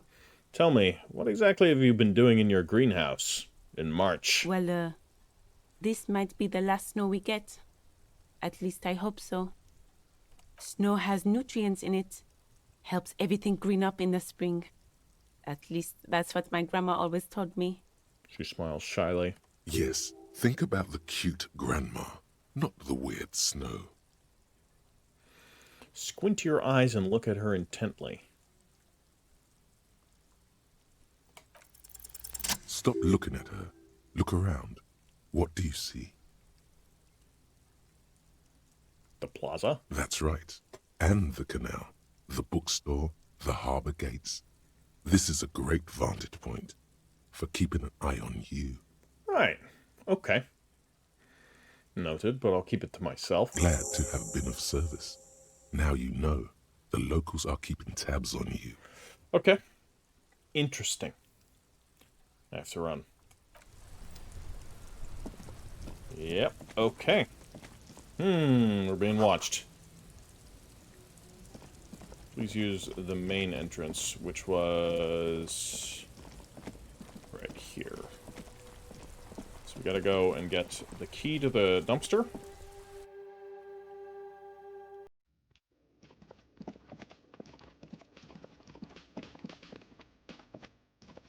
Can I help you?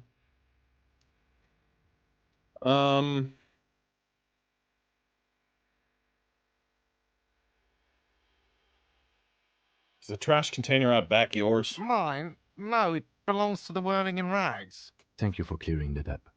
Why do you keep the container locked? Why? To keep the hobos and drunks out. That's why. And the neighbors too. They put their trash there and they don't pay for the garbage company. I thought as much. And are you the only party with access to the trash container? Well, yes. Us and the garbage disposal company. It seems a little callous, doesn't it? Something stirs in you. I wonder what this feeling is. Prod at him and find out.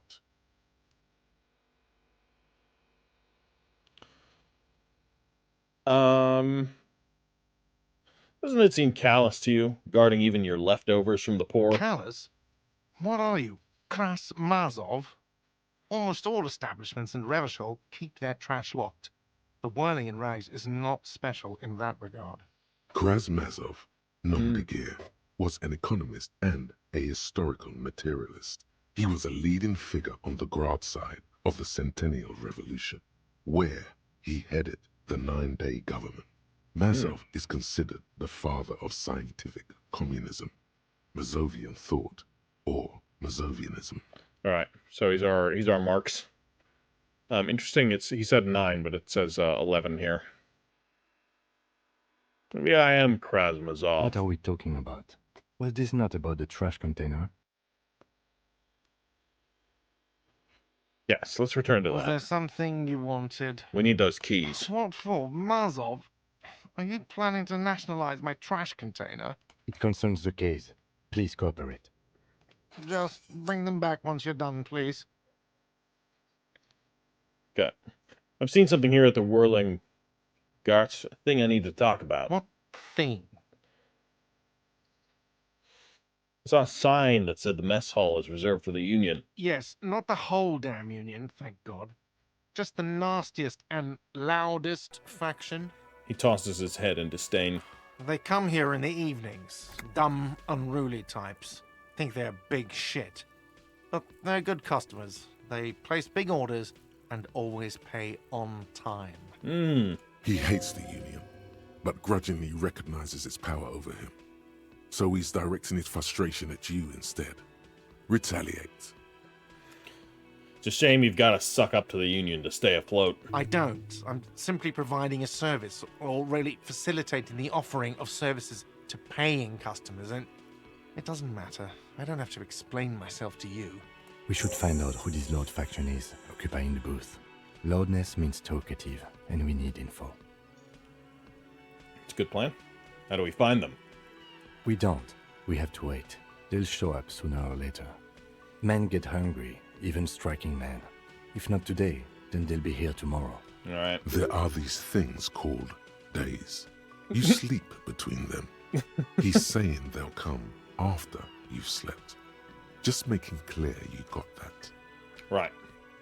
What? By the way, you should come back to this thing-based questionnaire if you see anything interesting in the Whirling later. Yeah. Okay.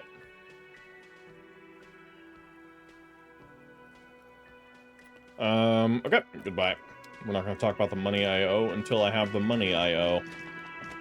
I do want to pay him back. Okay, so we're gonna leave. I've got the key now. We're gonna check the dumpster. And I think after we check the dumpster, I'm probably going to end the episode. This is the logo of the municipality of Revachol. Oh, that's this. This trash container is locked. The sliding lid has a padlock that says, "Whirling in rags." Okay, open the padlock with the key. With a well-oiled crack, the lock pops open. It should now be possible to simply raise the lid. Don't. Maybe you shouldn't. Didn't I just have a premonition there's something in there? There is, but you won't like it. Sweat forms on your brow. Your hand is still on the lid. Open the lid. The smell of rotten food rises to greet you. You see soggy cartons, dirty rags, and organic waste. We're just in time. This hasn't been emptied for over a week. Look under the boxes of carton. You see milk and egg rest with one broken egg in it. Some pasta wrapper. Picking up the soggy packages somehow feels familiar. Interesting. A box falls into pieces in your hands. Batiste Soleil cereal. There are plastic pasta packages below.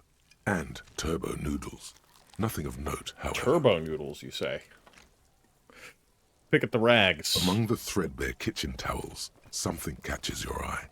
A pair of denim trousers. Okay, grab them. As the legs of the slime-covered jeans begin to unspool from the garbage, a rank corpse smell fills the air. Alright, that's, the corpse hanging up there is missing his pants, so I think we found those. The victim's clothes? Cadaverine odor is faint. If these belong to the deceased, they were removed when he was still in the early stages of decay. Drop them in here, officer. The lieutenant produces a black plastic bag marked with evidence from his pocket. Guitar trousers. Mark, blue jeans. Pockets empty or emptied. He wore them with a belt, too. A white belt. The loops appear stretched, but... He looks into the container. Wasn't the belt wrapped around his neck? The belt is missing. That's it. Do you see anything else in there? I have another bag here. Something slimy catches your eye. Reach for it. A drab, long-sleeved shirt, olive-colored, appears from the food waste, dripping with pus. Pus? Ugh. Bag the shirt. This is a military-type overgarment. No label or serial number. This is the kind of rib-knit shirt that's worn over light armor to conceal it in an urban scenario. Anything more? The rest of the rags are just kitchen variety waste. A yellow old mug that catches your eye. But other than that... A thrown-out towel, a mug, that's all. All right. We should go to Gart again and ask if he knows who put the clothes in the trash. It could be as simple as someone from the hostel cleaning the yard. Or that one. Oh, yeah. I'd advise against confronting that force.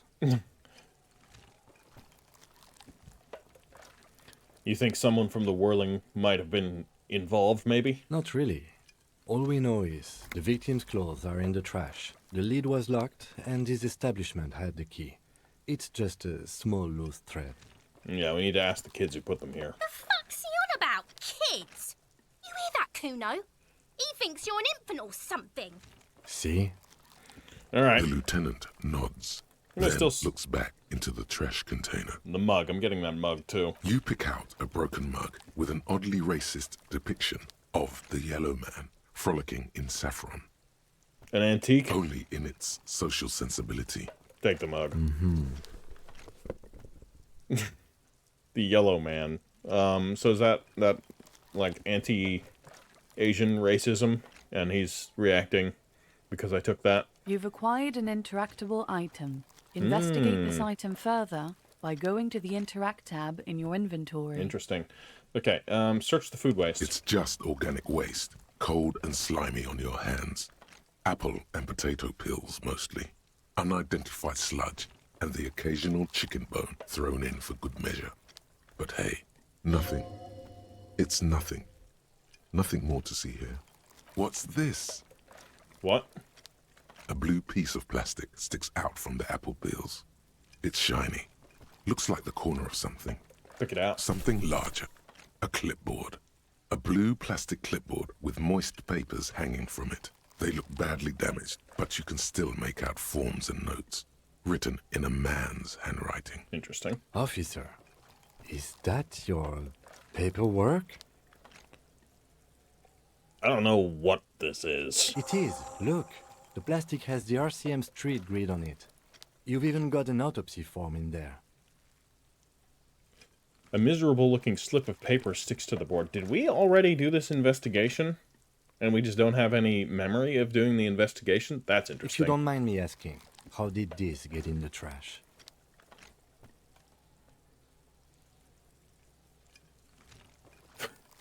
It has a foreboding quality to it. Maybe I needed to lose it for the great bloodletting to begin.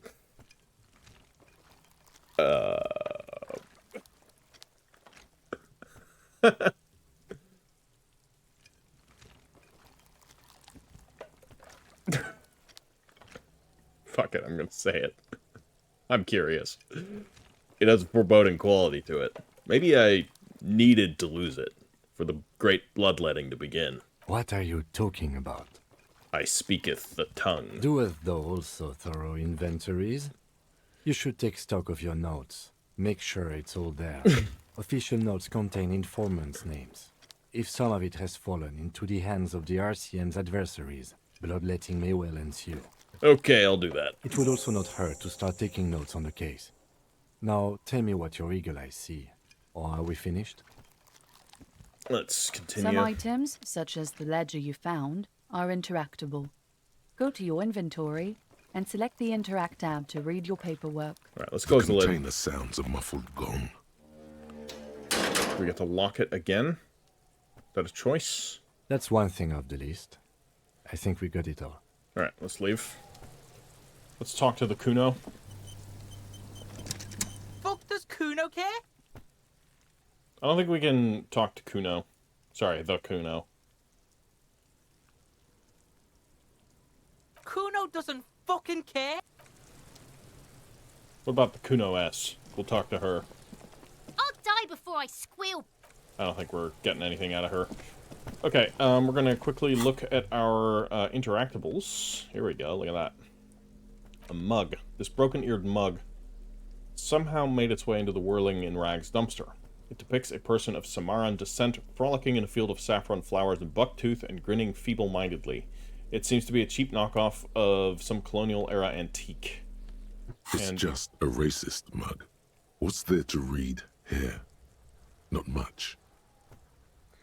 There's quite a lot to read into here, actually. Look at all that content. Oh boy, here we go.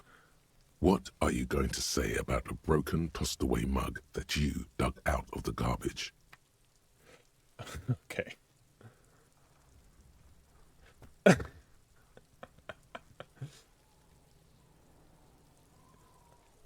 Okay, here we have the average idiot alt-right viewpoint. It's not racism, it's just funny. I'm just being funny, man. It's just a joke. By denouncing it, I can earn political capital. Okay, here we have the other alt-right. No, this isn't. This is like the left masking, or sorry, the right masking as the left. You get that a bit too. I'm going to push this into the face of every merchant I find and tell them, this is your inane ideology. I don't know what you're trying to accomplish there. This mug is an example of prejudice. I'm going to use it as an example of what not to do. Okay, that sounds like the best option. It was in the trash. Why not just call it out when you see it? Or do some volunteering work. Just finish your case, detective. Okay, yellow band mug. Alright, we have the damaged ledger. This is the ledger you found in the trash. It's full of notes written in a man's dense cursive. Having a closer look, maybe it can be salvaged to start keeping notes on the case. It's the ledger you found in the trash. A pitiful cabbage of white and yellow papers hanging from plastic board, barely held together by a metal clip. This sad display is made complete by the faint smell of urinal cleaner. Great. Anything else? There's a piece of toilet paper. Or is it cleaning tissue? No, it's toilet paper, desperately sticking to the back of the blue plastic clipboard. It's a metaphor for you. Thanks, damaged ledger. That really cheers me up. Below the pathetics, terror. Do not look into its blue heart. Alright, we're going to inspect the toilet paper. It's just toilet paper, sticking to the back of the plastic clipboard. You can take it off if you want. Maybe it's kitchen tissue. They look exactly the same. If you want it to be kitchen tissue, it can be kitchen tissue. Maybe I do want it to be kitchen tissue. It's not, though. It's toilet paper. Oh, fuck you too, Perception. All right, we're going to take it off. Still wet, the toilet paper, I mean kitchen tissue, sorry, peels off the plastic easily. All you have to do is shake it off your finger, and voila, the ledger now looks marginally better. Okay, we're going to inspect the clip. An aluminium block runs the width of the board, biting down on the paperwork. Its crocodile teeth are the only thing keeping the papers together. A regular pencil, the tip worn down to nothing, has been attached to the clip. Run your fingers along the aluminium. The surface is interrupted by a silvery sticker. It's rectangular, sparkling with iridescence. You don't know how you didn't notice it before. It is similar to the RCM watermark on your blazer the lieutenant mentioned. Didn't he say something about the headlights of his motor carriage? That you can read these there? Lieutenant, is this one of the hologram watermarks you mentioned? What? Yes, halogen watermark used for adding information to RCM property. Interesting. What kind of information? It depends. Aside from an anti-counterfeiting stamp, mine has my station number and address. The information varies by date of issue. Okay. Maybe yours will have how many cases you've solved. How many years you've been on the force, he's thinking. It'll have that. How can I read it? Any capable light with the right wavelength will do. You mentioned the headlights of your Kanema? Yes, RCM vehicles have headlights tuned especially to reveal halogen watermarks. All right. This means you can read the watermarks if you just turn the lights on. Thanks. That's all. Okay.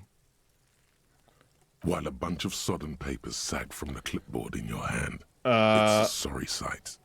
Browse the white papers. They're not exactly white.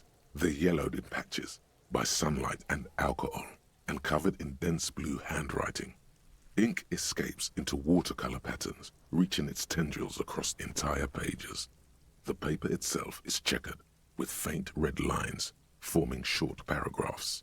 Once in a while, there's a red stamp that exclaims, "Case files commit to paper." The case files themselves are plenty. You count more than 100 sodden, crumpled up, earmarked pages falling apart in your hands. They appear to be sufficiently organized and extremely dense, if mostly illegible. What is in there? What are they about? Work, strife, poverty, the Jamrock Quarter. These are handwritten logs of investigations dating back to January 51, this year. The exact number is hard to estimate, due to missing pages and an odd naming convention. But there are at least 20, maybe 30 cases, undertaken, not completed, mind you. Okay. It's the middle of March. You have attempted 2 cases a week on average. Is 2 cases a week a good caseload, Lieutenant? Huh? 2 complex cases to undertake is a lot, yes. You really have to push yourself. I would not suggest it, lest you start making mistakes. 2 cases a week appears to have been my load, Lieutenant. I'm not sure I completed them, though. 2? That's a lot. I didn't mean to say you are making mistakes, by the way. That was presumptuous of me. I'm sure I made plenty of mistakes. It's okay. We all make mistakes. Like a fan of gills, the checkered papers dry in your hand. The handwriting is extremely dense. There was mention of mostly illegible. There was mention of a naming convention here. Yes, it appears you employ a, shall we say, robust yet literary system. Each investigation has its case number written on the margins. Yet, still more tellingly, most are accompanied by a name. All right. A title, one might say even. One that draws inspiration from Snoop fiction and Vespertine cop show staples. Oh my, and they're written in capital letters, too. Yes, all caps. One is called The Next World Mural. Another, The Square Bullet Hole Murders. Another yet, The Unsolvable Case. More? Others appear more light-hearted. The guys on a couch in an unexpected location, and the murder at the hookah parlor. Even the rare article-free collapsing tenement. Murder features prominently throughout. It's going to take an effort to piece these case files together, but it can be done. Once you're done inspecting them up close. Kim, my cases appear to employ some kind of naming convention. You mean the alphanumeric? Officer, precinct, time of arrival at the scene? No, I mean a non-numeric one, with titles. Oh, you mean the titular? Yes, well, so do I. In our defense, almost everyone in the RCM does. Why is that? It's a holdover from the early days of the RCM, right after the revolution, when the organization had little idea how to do things. It persists in an unofficial capacity. Officers use these titles to refer to their work among themselves. I seem to have named a case the Square Bullet Hole Murders. Again, in your defense, I seem to have named one the man with the hole in his head. That was a real person. His death was real. Still, I named it that, to amuse myself. I pray his loved ones never find out. What happened to him? Rail spiked through the head. He died. It was a workplace accident. I have to open an official case. Is there room? There is, for precisely one more. 15 pages near the end remain untouched by the damage. The checkered grid forms a structure of passages, breaking the case into subtasks to accomplish. Once all the tasks are accomplished, the case is complete. Commit to paper, using the pen Lena gave you. The tasks you've completed flow out of the kind green ape pen in a brash freehand similar to the rest of the letters. The wording comes easily. It's almost robotically simple, a language developed for mental rigor and simplicity.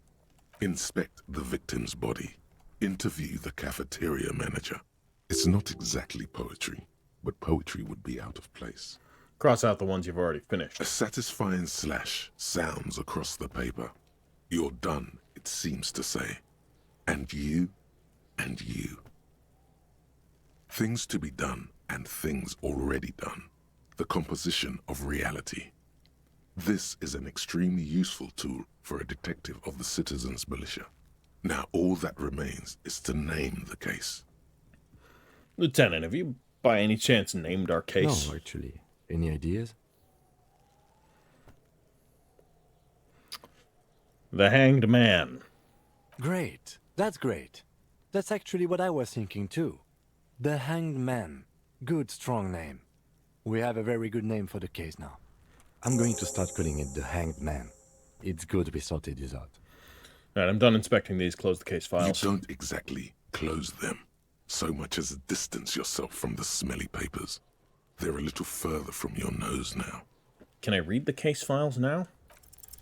Yes, you can piece them together using the alphanumeric code on the margin. It always begins with HDB 41, then date of initialization and time of arrival on the scene, followed by the title. Okay. For example, HDB 41120111700, the Next World Mural. Wait, HDB 41, weren't those Officer Precinct? Why, yes, your precinct number is 41. An HDB? Every last alphanumeric in the files begins with it. And these are your case files. It's safe to say HDB are your initials. Ram Darjan Benzakin or Horace Debbie Behringer. Let's go. I like this one. Horace Debbie Behringer? That is improbable. How long does it take to read a case? It takes about half an hour to piece one together, using the system you've devised. Where do you want to start? Okay. I'm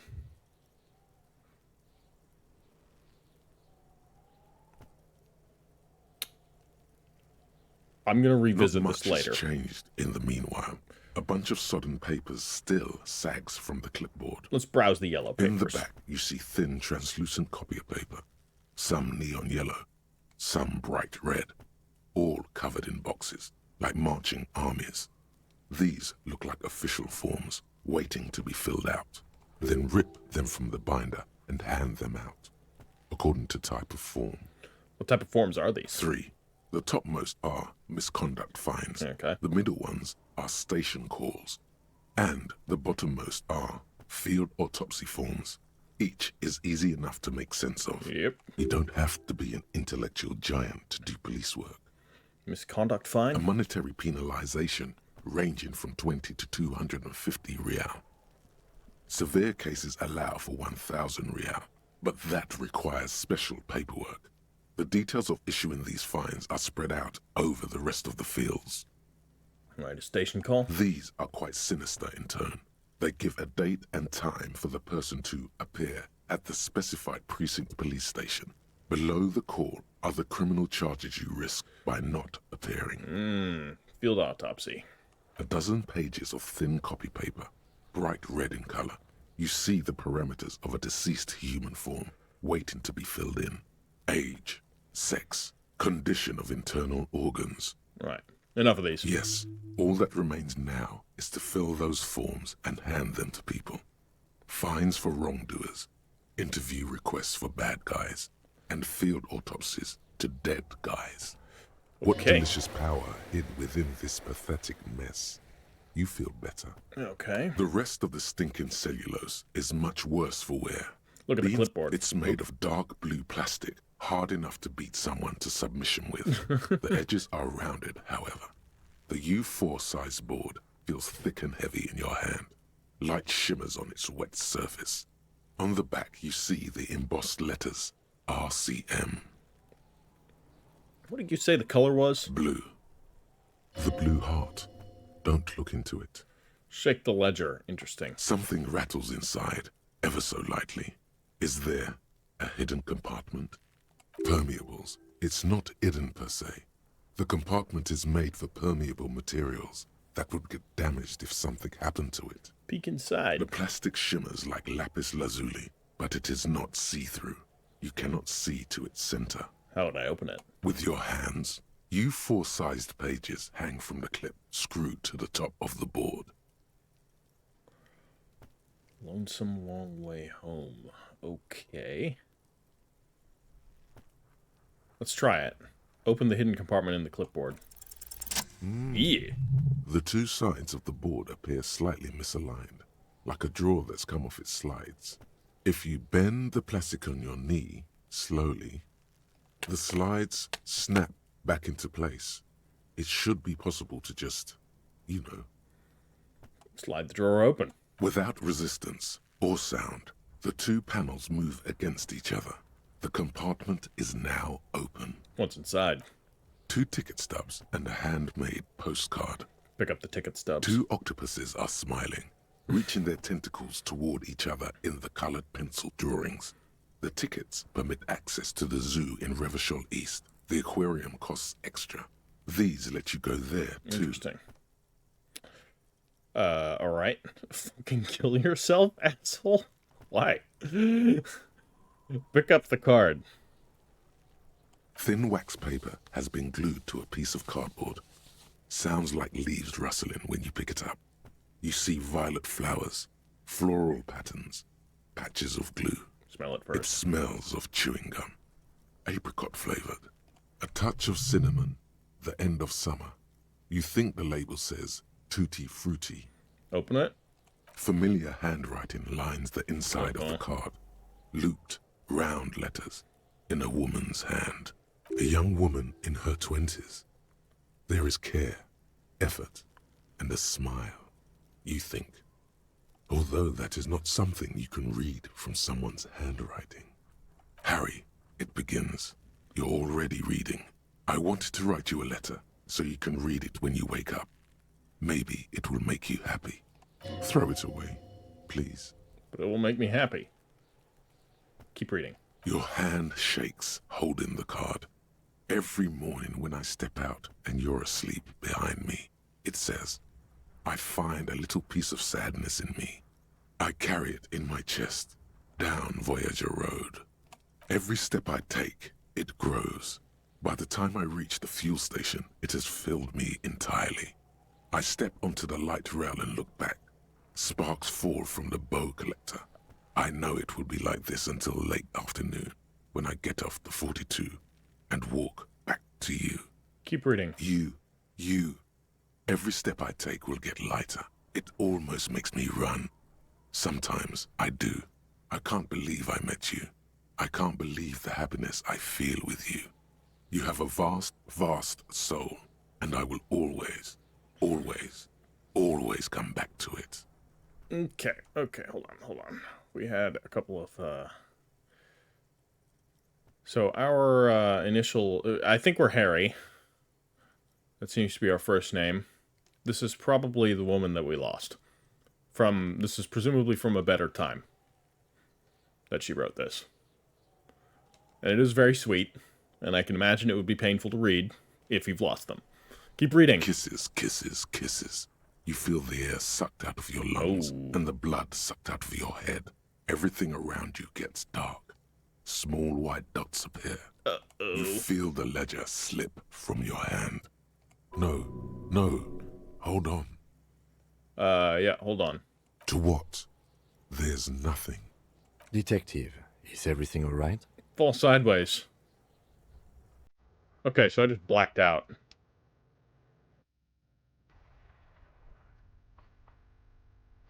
Or did I die?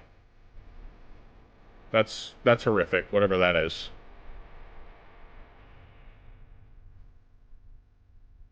What is going on?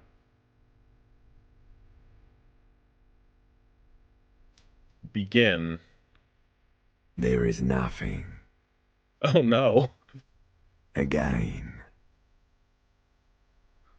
Nothing? Nothing sad, brother. No treachery, just blackout. Alright, I guess I'll just lie there, passed out. Well, almost nothing. There is the ground below you, that's still there. And the small light that's on, fluttering, somewhere in the basal ganglia. Goddamn basal ganglia, always at it. Who's that? That's me. Blue eyes, that's me. And who was that? Who was what? He speaks of the sickening longing, the unwell emotion. Even in the darkness, he's grasping for it. Still trying to hold on to the great sorrows slipping in the water. Slimy. Yeah, that's the stuff. Here in the paleo-mammalian cortex, we call it the shadow. Because it's always there. White morning. Was that the X something? Bloated corpse of the past resurfacing. No, it was beautiful. Beautiful. Believe me, stupid ape. Its lack of beauty was not the problem. Where's Voyager Road? There is no Voyager Road. There are no roads, no houses, no lights in the windows. It's all on pause. Enough. Just lie there, motionless. You think they would let you? Until you disintegrate into biomolecules? No. Someone is breathing on your face now, inspecting your pupils, stupid idiot. It's not coming back. Or I'm not coming back. Oh, but you are. They're pouring something on you. Something in you. It's delicious. Glowing lights on a dashboard emerge out of nothingness. Okay, where am I? In the upholstered cabin of Lieutenant Kitsuragi's motor carriage, seated in the driver's basket. The air is thick with leatherworks and heavy fuel oil. Cold water runs down your chin. Drink. Water. Okay, I will do that. The water is cold, silvery, the stuff of life itself as it pours down your parched throat. The pounding in your head recedes. The darkness parts. Drink. You haven't drunk water in 2 days. Did you know the human body is not made to survive on alcohol alone? You need a secondary form of hydration. A secondary form of what now? With greedy gulps, you down half a liter of cold water. Some of it spills on the driver's seat. The lieutenant pays no heed to it. Lieutenant's chill. What happened? I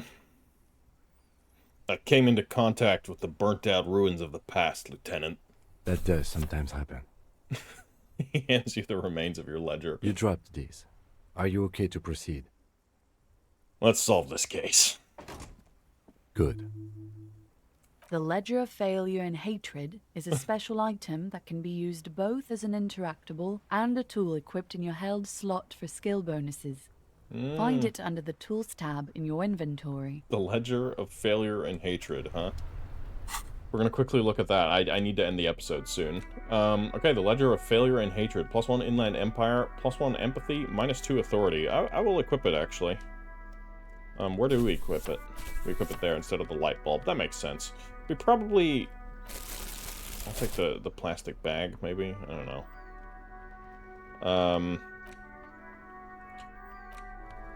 Okay. And it's an interactable item. Right. We can still interact with it. There's more to do with it, for sure. We can level up as well. Okay. What do I want to level up?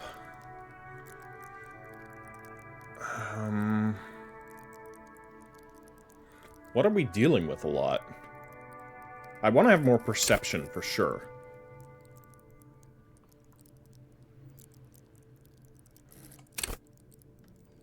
We're not stealthy.